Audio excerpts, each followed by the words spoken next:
मैंने आप सभी को बताया कि पीएम किसान सम्मान निधि योजना के फॉर्म शुरू हो चुके हैं और बाई चांस मैंने किसी किसान का फॉर्म भरा पीएम किसान सम्मान निधि योजना का और उसके पैसे भी आने लगे। उसके बाद आप सभी के इतने सारे कमेंट आए हैं कि मुझे फाइनली आज ये वीडियो बनाना पड़ रहा है। मैं किसी कारणवश ये वीडियो नहीं बनाना चाहता था कुछ दिन, लेकिन आज मुझे फाइनली ये वीडियो बनाना पड़ रहा है। तो चलिए फाइनली आज के वीडियो में कंप्लीट डिटेल में जानते हैं कि आप पीएम किसान सम्मान निधि योजना का फॉर्म ऑनलाइन कैसे भर सकते हैं, घर बैठे ऑनलाइन ही आप रजिस्ट्रेशन कैसे कर सकते हैं। जिस तरह से मैंने फॉर्म भरा था वो कंप्लीट तरीका आज की वीडियो में मैं आपको बताने वाला हूं और आज मैं वीडियो क्यों नहीं बनाना चाहता था ये भी आपको वीडियो के लास्ट तक पता चल जाएगा। तो वीडियो को स्टेप बाय स्टेप कंप्लीट जरूर देखिए ताकि आपसे फॉर्म भरने में कोई भी गलती ना हो और आगे चलकर आपको कोई भी दिक्कत ना आए। तो चलिए शुरू करते हैं। इसके लिए सबसे पहले आप गूगल पे पीएम किसान लिख के सर्च करेंगे। सबसे ऊपर जो वेबसाइट आ रही है इस वेबसाइट को ओपन कर लेंगे। इस वेबसाइट पे आएंगे तो यहाँ पर आपको न्यू फार्मर रजिस्ट्रेशन का एक ऑप्शन मिलेगा, इस ऑप्शन पे आप क्लिक करेंगे। उसके बाद यहाँ पर पूछा जा रहा है आप ग्रामीण क्षेत्र से हो या शहरी क्षेत्र से, वो यहाँ पर सिलेक्ट करेंगे। अगर ग्रामीण क्षेत्र से हो तो रूरल यहाँ पर सिलेक्ट रखेंगे। आधार नंबर दर्ज करेंगे किसान के जिसके नाम से आप फॉर्म भरना चाहते हो। मोबाइल नंबर दर्ज करने हैं, मोबाइल नंबर वही दर्ज करने हैं जो आधार कार्ड में रजिस्टर है। तो इसका मतलब ये है कि आधार कार्ड में मोबाइल नंबर रजिस्टर होने चाहिए। आपका स्टेट कौन सा है वो यहाँ पर आप सिलेक्ट कर लेंगे। ये कैप्चा कोड यहाँ पर दर्ज करेंगे और गेट ओटीपी पे क्लिक करेंगे। जैसे ही आपके नंबर पर ओटीपी जाएगा, यहाँ पर जो नंबर आप दर्ज करेंगे तो वो ओटीपी यहाँ पर दर्ज करेंगे और उसके बाद यहाँ पर सबमिट पे क्लिक करेंगे। अब आपके आधार कार्ड में जो भी मोबाइल नंबर रजिस्टर होगा उस पर ओटीपी आएगा, वो यहाँ पर दर्ज करेंगे और ओटीपी वेरीफाई करेंगे। आधार वाला ओटीपी दर्ज करते ही यहाँ पर आपके सामने कंप्लीट फॉर्म ओपन हो जाएगा। सबसे पहले आप अपने ज़िले का चुनाव करेंगे, आपकी तहसील कौन सी है वो यहाँ पर आप सिलेक्ट करेंगे, आपका ब्लॉक कौन सा है वो यहाँ पर आप सिलेक्ट करेंगे और आपका गांव कौन सा है वो यहाँ पर आप सिलेक्ट कर लेंगे। उसके बाद यहाँ पर फार्मर की डिटेल आधार कार्ड से ऑटोमेटिक आ चुकी है। उसके बाद कास्ट कैटेगरी क्या है, अगर जनरल ओबीसी है तो आप पहला ऑप्शन सेलेक्ट करेंगे, एसटी है या फिर एससी है वो आप अपने हिसाब से सिलेक्ट कर लेंगे।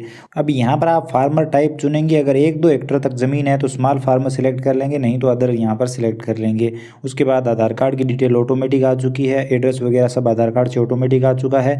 अब यहाँ पर सबसे जरूरी है land registration ID. Land registration ID तब मिलती है जब जमीन की रजिस्ट्री होती है, लेकिन अगर आपको पुश्तैनी ज़मीन मिली है, आपको ज़मीन ट्रांसफ़र हुई है आपके पिता की तरफ से, दादा की तरफ से, तो आपके पास लैंड रजिस्ट्रेशन आईडी नहीं होगी। तो आपको यहाँ पर अपने खाता नंबर दर्ज कर देने हैं। खाता नंबर आपको जो जमा मंदी में मिलते हैं वो खाता नंबर यहाँ पर आप दर्ज कर दीजिए, आपको कोई दिक्कत नहीं आएगी। और जिस किसान के पैसे आए थे उसके भी मैंने खाता नंबर ही यहाँ पर दर्ज किए थे और उसको कोई दिक्कत नहीं आई थी। राजस्थान में ये लैंड रजिस्ट्रेशन आईडी वाला लफड़ा है ही नहीं।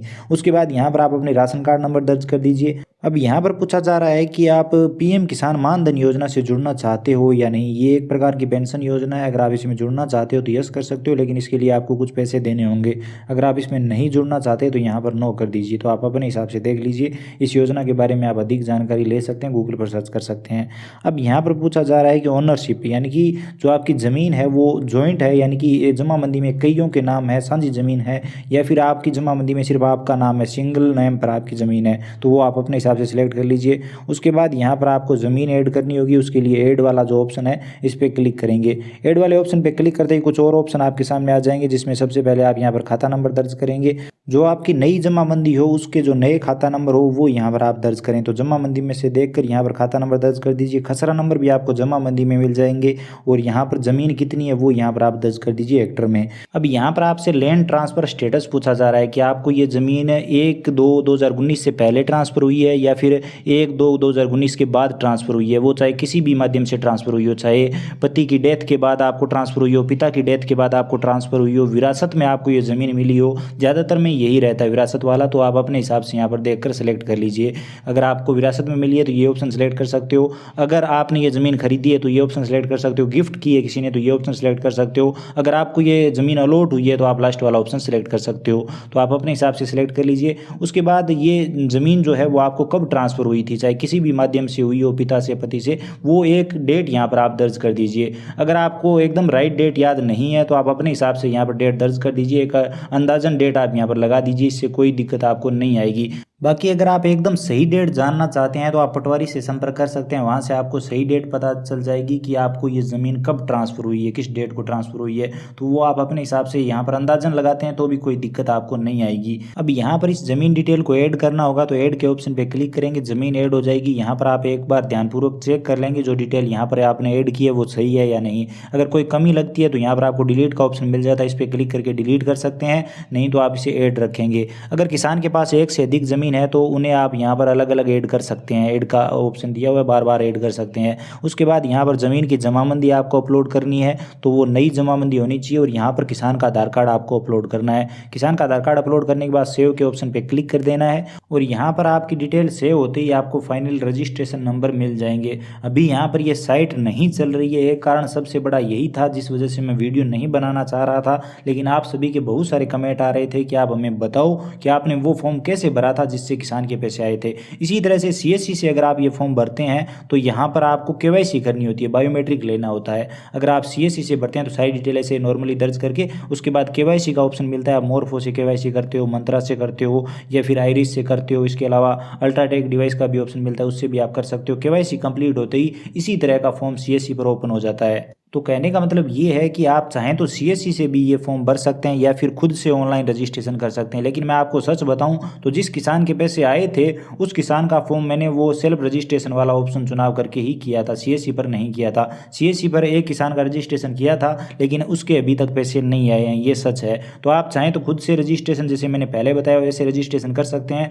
जब साइट चलेगी तो आपका फॉर्म सही से सबमिट हो जाएगा और आपका रजिस्ट्रेशन हो जाएगा। तो इस तरह से आप पीएम किसान सम्मान निधि योजना का फॉर्म भर सकते हैं। मैंने कंप्लीट तरीका आपको बता दिया है, यही तरीका है फॉर्म भरने का, लेकिन अभी साइट सही से नहीं चल रही है। एक सबसे बड़ा कारण ये था जिस वजह से मैं वीडियो नहीं बनाना चाह रहा था, लेकिन आप सभी ने इतने ज़्यादा कमेंट किए कि मुझे ये फाइनली वीडियो बनाना ही पड़ा। तो अभी आप देख लीजिए, इस तरह से आप ये फॉर्म भर सकते हैं और किसी भी किसान को पैसे। सबसे पहला पॉइंट ये कि पीएम किसान सम्मान निधि योजना की साइट सही से नहीं चल रही है, तो आप सुबह शाम ट्राई करें, हो सकता है ये साइट सही से चल जाए। जैसे ही आपका फॉर्म सबमिट होगा तो आपको रजिस्ट्रेशन नंबर मिल जाएंगे। और यहाँ पर दूसरी दिक्कत ये है कि अगर आप ऑनलाइन फॉर्म भर देते हैं तो उसके बाद उस फॉर्म का आपको कुछ दिनों तक स्टेटस दिखाई नहीं देगा। तो इस बात से आपको घबराना नहीं है, कुछ दिनों बाद ऑटोमेटिक उस फॉर्म का स्टेटस दिखाई देने लगेगा, तो आपको इंतजार करना है। तो आप इस तरह से ऑनलाइन फॉर्म भर सकते हैं। अगर आप इस तरह से फॉर्म भरते हैं तो मेरे हिसाब से किसान के पैसे आ जाएंगे। आपको सभी लोगों के एक साथ फॉर्म भरने शुरू नहीं करने हैं, पहले एक दो किसान के फॉर्म भरने हैं।